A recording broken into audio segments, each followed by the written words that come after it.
79 tahun Indonesia merdeka, dari 17 Agustus 1945 sampai sekarang 17 Agustus tahun 2024.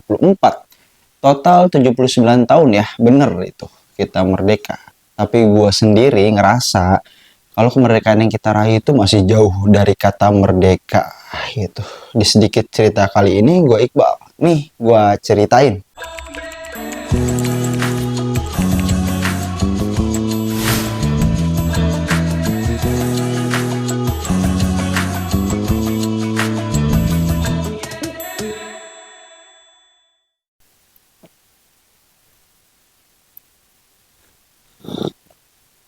Ya, kali ini gue ditemenin sama kopi hitam ya. Karena pembahasan kali ini cukup berat gitu. Karena yang kita bicarakan sekarang adalah kemerdekaan Indonesia. Ya, tepat di 17 Agustus tahun 2024, video ini gue upload untuk memperingati 79 tahun Indonesia merdeka. Mereka.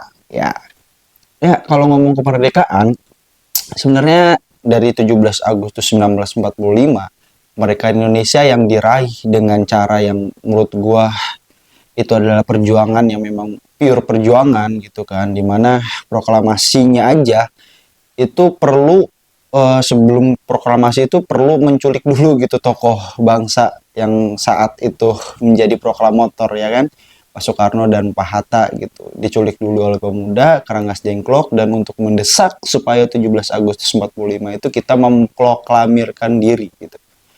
Kalau yang gue baca sih memang saat itu para tokoh-tokoh proklamator itu masih menunggu keputusan dari Jepang yang katanya akan memberikan kemerdekaan ke Indonesia, mana sudah disiapkanlah panitia-panitia kayak BPUPKI, PPKI dan segala macamnya gitu kan. Nah, tapi para pemuda saat itu mendesak untuk tokoh proklamator itu untuk memproklamirkan diri kita, negara Indonesia gitu. Karena menurut gue juga Indonesia sendiri terbentuknya itu nasionalismenya unik gitu. Uniknya apa? Pada saat zaman dulu kan negara-negara yang merdeka itu rata-rata atau yang membentuk suatu negara, nasionalismenya itu didasari dari kesamaan dari ras, kesamaan dari budaya, kesamaan dari bahasa gitu kan, dan kesamaan juga dari ciri fisik dan segala macem gitu kan. Tapi Indonesia pada saat itu kesamaan yang membuat kita menjadi nasionalisme kita terbentuk dan terbentuklah Indonesia itu adalah justru dari perbedaan-perbedaan gitu. Banyak perbedaan dari suku, bangsa, budaya yang akhirnya tetap tidak bisa disatukan gitu kan, terpisah-pisah, dan yang dengan simbol apa namanya berbeda-beda tapi tetap satu jua gitu kan, Bhinneka Tunggal Ika itu kan. Kita disatukan menjadi sebuah negara di mana nasionalisme kita satu-satunya yang sama adalah kesamaan atas penjajahan. Nah, dari situ tercetuslah undang-undang dasar gitu kan, pembukaan undang-undang dasar kita, dimana undang-undang dasar itu berisi gitu kan, berisi cita-cita atau visi dari Indonesia, yaitu adalah untuk melindungi segenap tumpah darah Indonesia, melindungi segenap tumpah darah bangsa Indonesia dan seluruh tumpah darah Indonesia ya kan. Terus kedua adalah untuk memajukan kesejahteraan umum, lalu mencerdaskan kehidupan bangsa, dan ikut melaksanakan ketertiban dunia berdasarkan kemerdekaan, perdamaian abadi, dan keadilan sosial. Itulah visi misi Undang-Undang Dasar, pembukaan Undang-Undang Dasar 1945 yang dirumuskan gitu Indonesia untuk kedepannya. Tapi mari kita bahas sekarang, udah 79 tahun Indonesia, apakah visi misi itu udah berjalan? Menurut gua di kemerdekaan yang ke-79 tahun ini, kalau kita bilang kita udah merdeka, ya memang benar gitu. Secara de facto dan de jure, kita memang sudah merdeka sebagai bangsa gitu. Sebagai negara, kita sudah merdeka. Tapi kalau kita ulik lebih dalam lagi, kita perhatikan lebih dalam lagi di kita sebagai bangsa dan negara, terutama beberapa masyarakatnya gitu, atau beberapa kelompoknya sendiri, menurut gua masih jauh dibilang merdeka gitu. Contoh kecilnya apa? Kita dari kemerdekaan berpendapat misalkan. Gue masih mirisnya adalah di 79 tahun kita merdeka, itu bukan usia yang muda ya, tapi juga kalau bilang sebagai negara belum bisa dibilang sebagai usia yang matang, tapi 79 tahun adalah usia yang cukup mapan lah gitu sebagai bangsa dan juga sebagai negara. Tapi di 79 tahun kita merdeka ini, kemerdekaan untuk berpendapat menurut gua masih sangat minim gitu. Karena apa? Karena ya walaupun itu hanya sebagai plesetan ataupun hanya sebagai bercandaan gitu kan.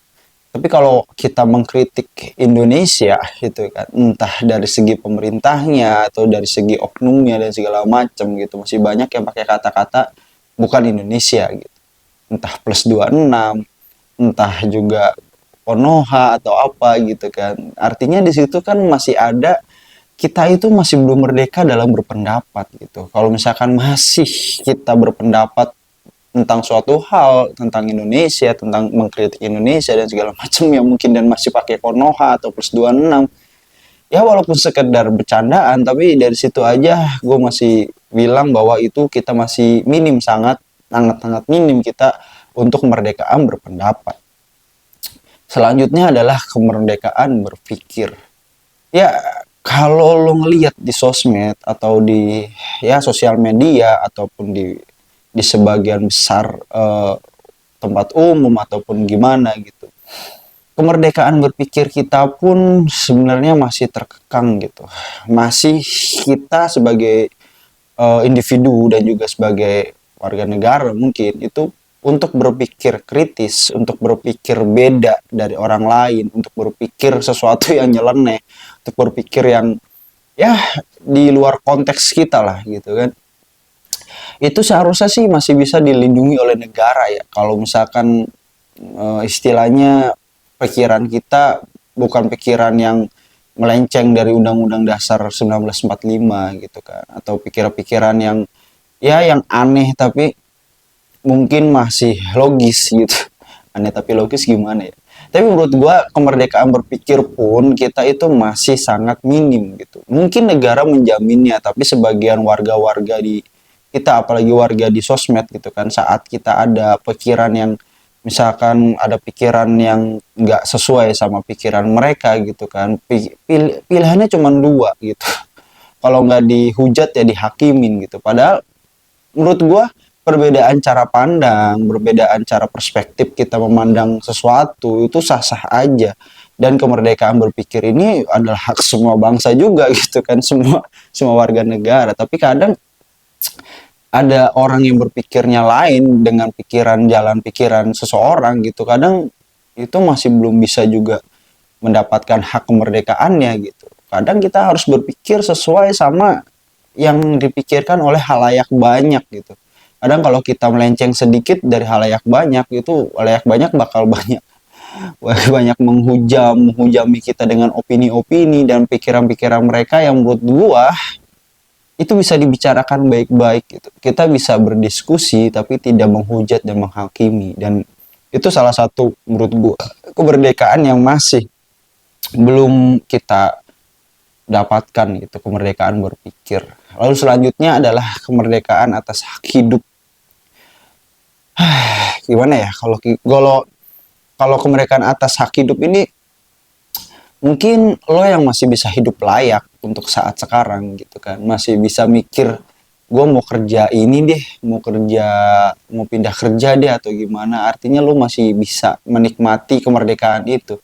Tapi di luar sana masih banyak orang-orang yang kemerdekaan untuk hidup layaknya itu menurut gue sangat jauh dari kata layak gitu.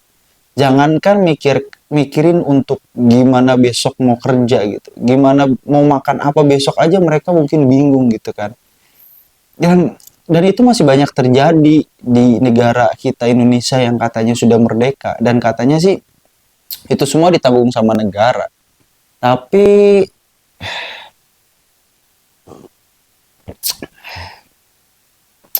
kalau kita lihat masih banyak orang-orang yang seperti itu, apakah mereka itu salah mereka sendiri dalam hidup, atau mungkin salah negara yang sudah mengklaim gitu kan.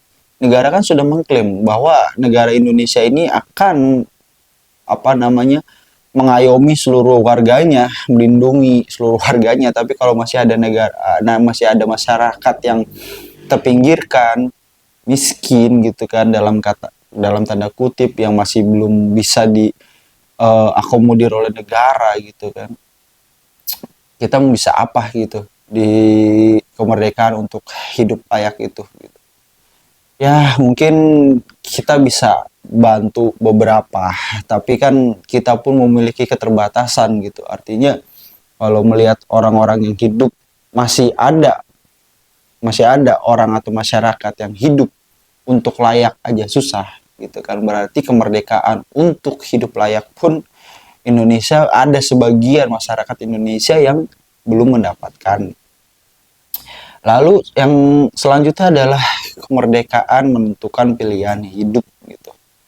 Di zaman sekarang gitu kan, pilihan hidup kita itu memang beragam harusnya, ya kan. Ya di zaman media sosial kayak sekarang ini, pilihan hidup itu seharusnya beragam dan tidak ada batasnya gitu. Tapi ternyata menurut gua, pilihan hidup kita gitu itu masih bisa dibatasi dan masih bisa dilimitasi gitu. Ya, negara seharusnya memfasilitasi kita sebagai warga negaranya untuk memiliki pilihan hidup yang tidak terbatas gitu ya kan. Tapi contohnya gitu, kita lihat deh dari sistem pendidikan Indonesia gitu. Sistem pendidikan Indonesia sendiri menurut gua adalah sistem pendidikan yang membuat warga negaranya atau orang-orang yang dididiknya itu dididik untuk menjadi seorang pekerja gitu. Coba deh lo lihat deh, lo dulu dididik dari gua, terutama ya pendidikan gua sampai gua kuliah dan segala macam, itu kita dididik untuk menjadi seorang pekerja gitu. Untuk gimana caranya kita menghasilkan uang dengan cara bekerja gitu. Itu kan bukan kemerdekaan dalam menentukan pilihan hidup gitu. Berarti negara tidak mengakomodir, ya kan, dari sistem pendidikan aja tidak mengakomodir untuk warga negaranya merdeka dalam menentukan pilihan hidup, karena sudah ditentukan nih oleh negara. Kita nantinya harus bekerja untuk mendapatkan duit gitu kan. Ya memang mungkin negara juga mengklaim beberapa, ada yang dia apa namanya, menggayat UMKM sekarang gitu kan, menggiatkan juga apa namanya, orang-orang untuk berwirausaha gitu kan, untuk membuka lapangan pekerjaannya sendiri gitu. Memang benar gitu kan, beberapa tahun-tahun sekarang mulai diadakan seperti itu. Tapi seberapa besar sih peluang kita untuk bisa membuka wirausaha sendiri, untuk membuka suatu usaha yang mungkin nantinya berkembang ke depannya gitu, kalau kita hanya dijejali pada saat pendidikan kita adalah cara-cara untuk hanya mencari duit secara bekerja gitu, atau menjadi pekerja gitu kan. Ya kita bisa bilang lah, berapa persen sih orang Indonesia yang benar-benar bisa menjadi pengusaha? Seberapa besar sih peran pemerintah yang untuk membuat kita sebagai warganya itu hidup makmur dengan cara kita memiliki usaha sendiri? Enggak, menurut gue sangat sedikit. Karena itulah kemerdekaan untuk menentukan pilihan hidup menurut gue itu masih sangat-sangat terbatas gitu. Ya kita kalau sudah dewasa, sudah lulus kuliah, sudah lulus sekolah, apalagi pilihan hidup yang kita punya gitu. Kalau membuka usaha ya dengan modal sendiri, ya kan? Emang pemerintah menyediakan modal yang sangat begitu luar biasanya? Mungkin ada, cuman terbatas gitu kan. Jadi kita sendiri pun untuk kemerdekaan menentukan pilihan hidup menurut gua masih sangat-sangat terbatas.